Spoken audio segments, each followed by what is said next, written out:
Hi everyone, I'm Nito King. It's time for a new Space Quest game and a new Space Quest theme.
Okay, enough with the music loop. Thank you. And check out those graphics. We're in the SCI days now, baby. No more AGI.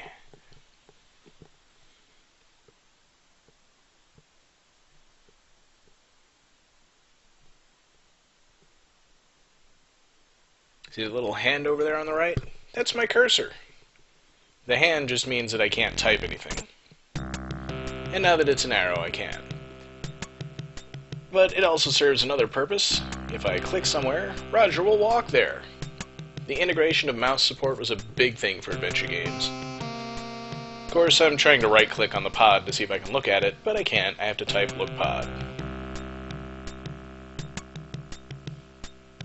Of course, for some reason the game doesn't understand the word pod. And this is what it says when it doesn't understand what I typed. It even calls it a pod.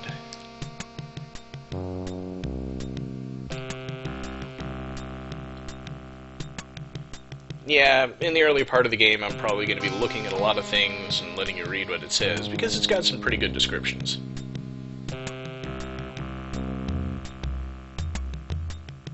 Oh, yeah, sorry. Forgot I can't call the pod a pod.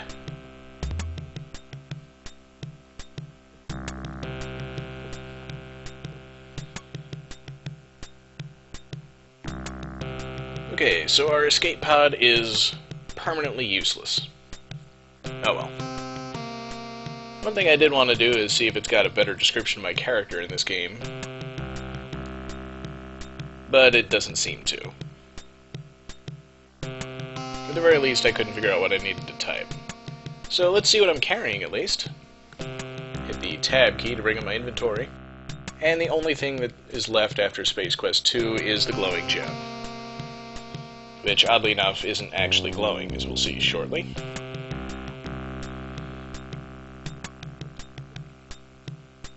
A little bonus for anybody who remembered the previous game. This is our looking at an inventory item screen. Looks a bit better than the previous games did, I think. And the mineral is now called Orium. I don't know. Now this little blue thing on the ground is a lot more important than it may initially look.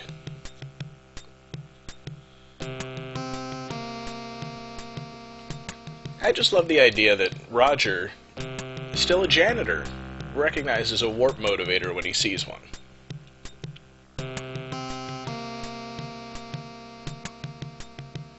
And then I conveniently leave it right where it is and go off exploring.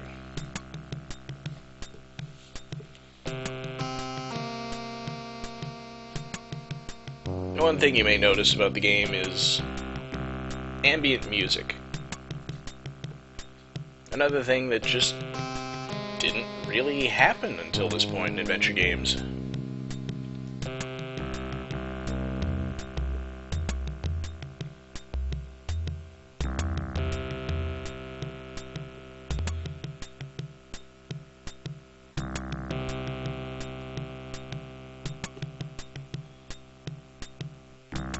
And hopefully you're noticing that the backgrounds here are a lot more detailed than they were in the previous games. Probably because they've got 256 colors to work with now, and they're not constrained to the 16 that they were stuck with in the previous games. So they can actually have a lot more diverse objects there. At least I think we're in 256 colors. It might still be in 16, but it seems kind of detailed.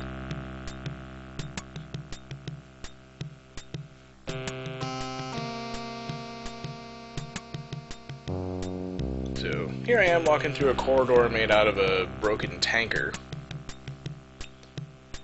This is about the only way to get to the other side of the junk pile over here. And one thing that I'm going to do, even though I haven't seen why I would want to do this yet, I'm going to grab this length of wire from the wall.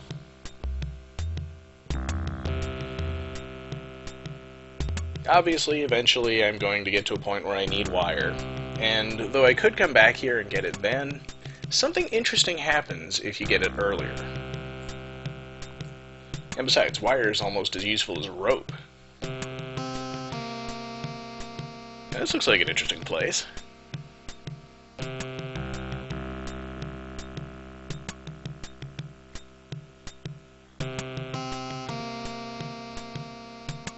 Freaking giant metal head.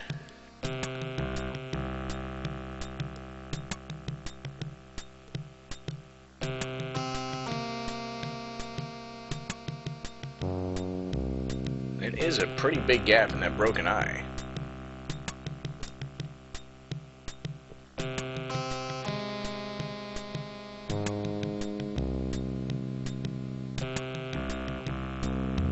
So I'm going to go ahead and leave the save screen in just the first time so you can see what it looks like. I'm going to be cutting most of those out throughout the game.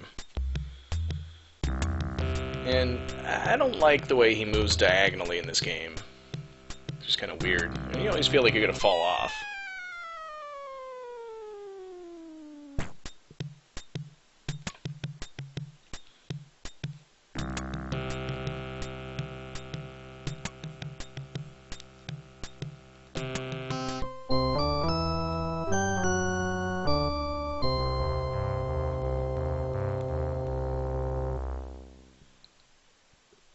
So that's what our death screen looks like, and there are actually two different death themes. We'll be hearing the other one a lot more than this one. So if you're worried about falling off, which isn't really going to happen, you can use the mouse movements to fine-tune your position until you get close enough to the head.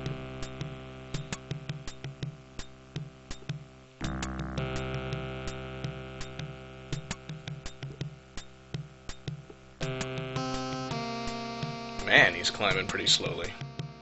Let's see if we can speed this up a little bit. You'll notice that we have much finer control of the speed this time. And here's an interesting option in the menu, the boss key. Now back then, a lot of adventure game designers put a boss key into their games, so if you hit a quick hotkey or picked an option from the menu, it would change a screen to look like a spreadsheet or a business document or something, so it looked like you were actually working. This joke is a reference to that.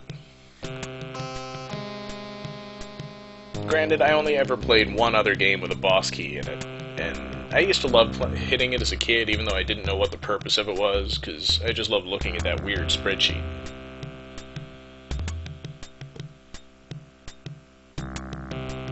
There's one other interesting option in the menu that I'll be showing off later. No, I call it interesting. It's not actually interesting at all. We've got a couple of spaceships here. One of these might get us out. The small ship actually looks like one of the capsules from Dragon Ball Z to me.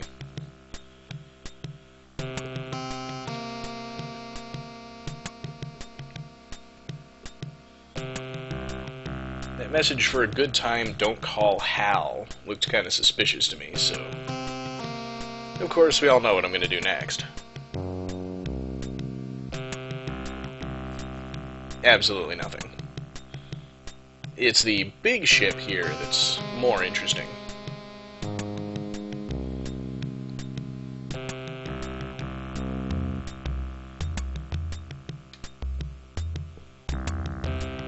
Ah, the good old aluminum mallard.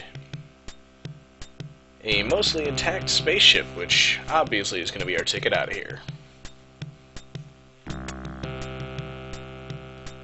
Sadly, the hatch is way up on the roof, so I'm going to have to climb up to it.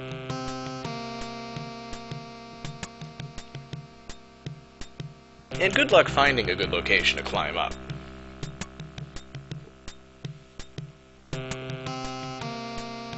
Using the F3 repeat the last thing I typed command. Which is a lot handier in this game, because every time that text box comes up, the game actually pauses. I think that's the most important change from AGI to SCI. But it just keeps saying the same thing.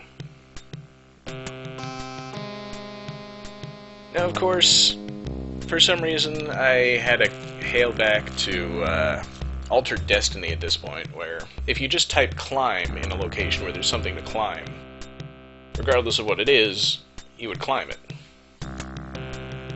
And there's a hint that I need to bring a ladder at some point, but I don't know what you would call this thing otherwise. Climb neck, maybe? But if you just type climb, he climbs up. Like I said, my friends and I had some problems in Altered Destiny because there was one screen where there was something to climb, but if you weren't standing in exactly the right place, it would give you the message of, oh, there's nothing you can climb in this room. So it took one of my friends being really lucky to figure out that you could actually climb. And this is the thing that I hate. Back in AGI, if you left a screen and entered a new screen, you'd always just keep walking. This game, most of the time, he'll stop at the edge of the screen, and you have to press a direction to start moving. And I figure while I'm here, I might as well grab that warp motivator.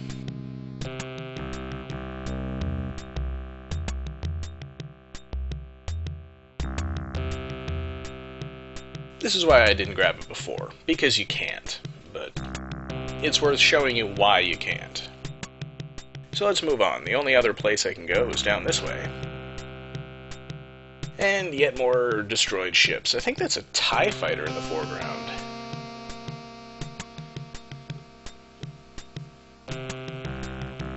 And of course the mention of the junkyard dog always brings to mind Full Throttle. So, this game is great at making references to other games that hadn't come out yet.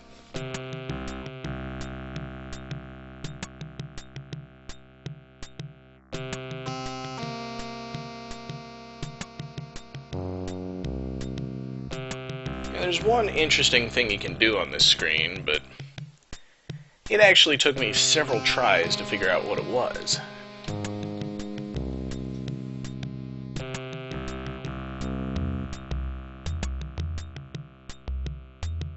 So I can look at the metal plate, but I can't get the metal plate. I don't know what metal plate it's thinking of, but it's sitting right there. So I'm trying to trigger the death that I know happens if you touch the metal plate. I just couldn't figure out what it was, so I had to move on. And then I immediately moved back because, damn it, I want to find it.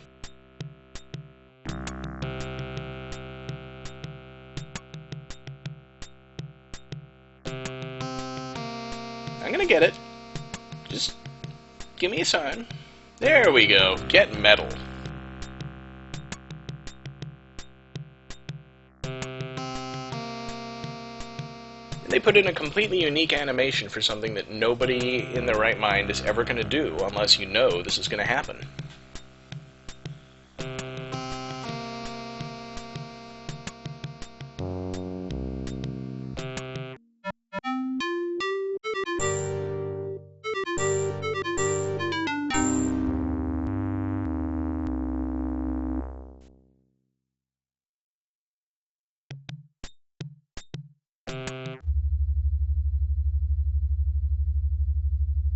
This is the last room we can get to on the ground. You can't go left from the previous screen, and you can't go right from this one. Pretty sure this dome, the Jupiter 2 in the background, is a reference to an actual show or movie, but I don't know offhand what it is. Same thing with that green arm in the background, but I forgot to look at it while I was here. Now, it draws a lot of attention to this bucket conveyor over on the right side of the room. And since we've been everywhere else we can get to, that's going to be our ticket to another area. And 5 points. So you know we've done something right.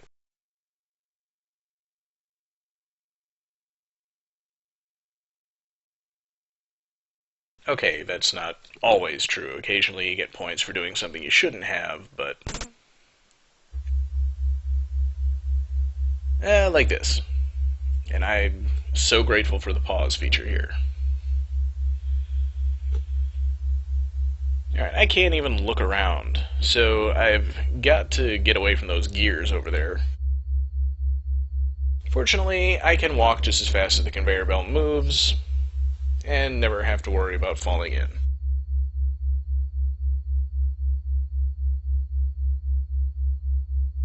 But it won't let me look at the gears, so let's get closer.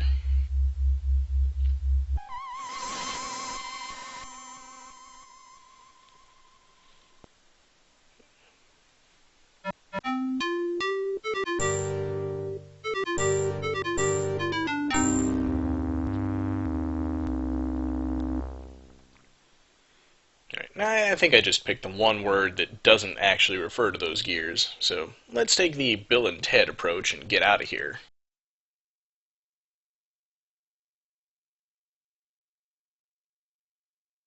Alright, now that I'm safe, I can finally look around. Not a whole lot interesting to see, of course, but... I wonder, how long away is it down?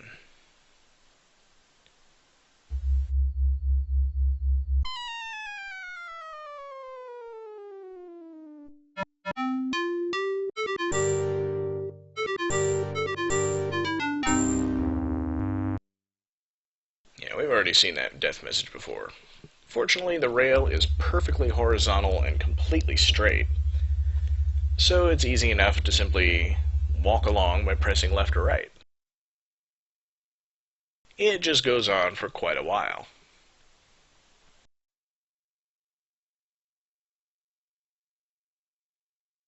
Yeah, now here's an interesting room.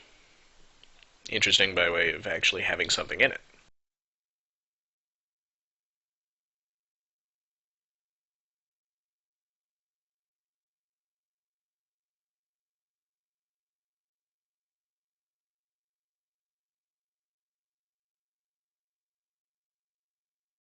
Alright, so 4 things to pay attention to. First of all, let's see where this rail goes if we continue following it.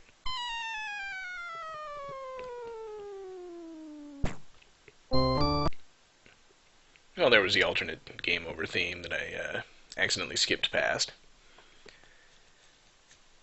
So the machine hanging under the rail, it's a grabber, and it is, of course, our ticket out of here.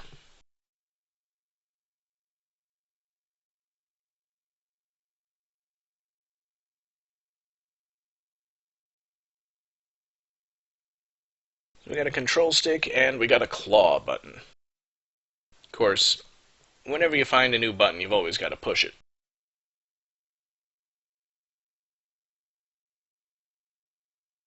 Alright, that was sufficiently boring. We can move back and forth just by pressing left and right. Simple enough. And finally, there's the robot in the background.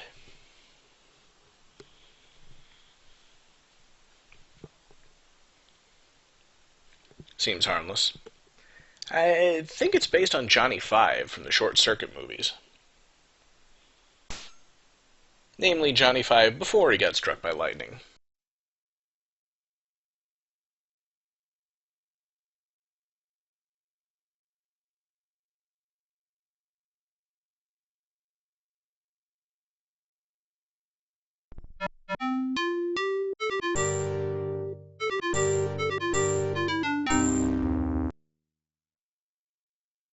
Okay, so you need to move through this room fairly quickly before the robot sees you and kills you. So we just get off where there's actually space to walk and drop down the chute.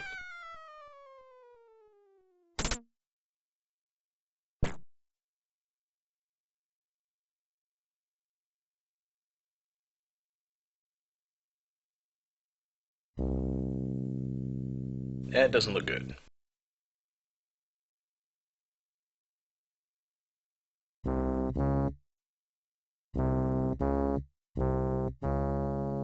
It's Task Times and Tone Town music.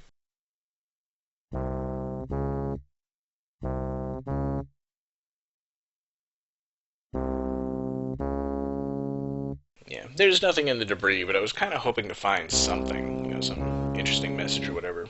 But nothing to do in this room but leave.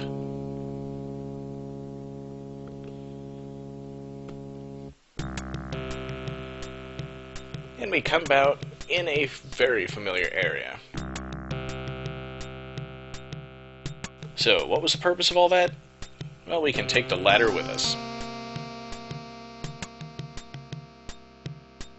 I kind of like that message. Now, you could get the ladder the first time you're in this room, but only if you know that it's there. And if you haven't gone down the chute and ended up in that debris-filled room, how would you know it's there? So we'll skip all the backtracking and jump right to the spaceship here. And he climbs the ladder at the same speed regardless of your speed setting, from what I can tell. Now that ladder that was about twice Roger's height previously is now only about as tall as he is.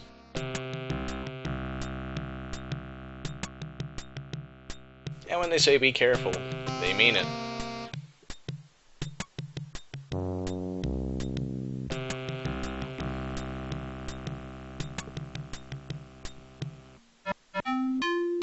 And yeah, you'd die from falling off the top of a spaceship. So let's not do that.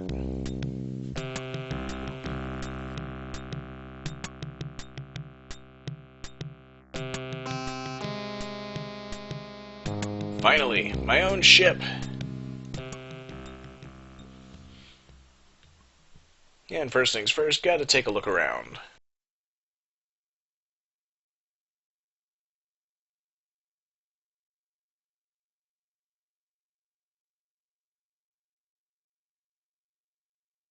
So we got a red button and the diagnostic computer, and then places to sit. Of course, first thing you gotta do, push the button. Which is only the button to open the ramp, and because the ramp won't open, Roger decides he wants to leave through the hatch. Kind of annoying, but I can understand it if you knew that pushing the button was supposed to let you out of the ship. Otherwise, you just gotta climb back in. So let's take a look at this monitor and see what the state of the ship is. Power critically low. That's obviously not good. You notice an access panel open over on the left side. An empty reactor compartment. So we're going to have to go find a power reactor. But still, it's my own ship. I've got to sit in the cockpit. And the second thing you need to do whenever you get a new vehicle.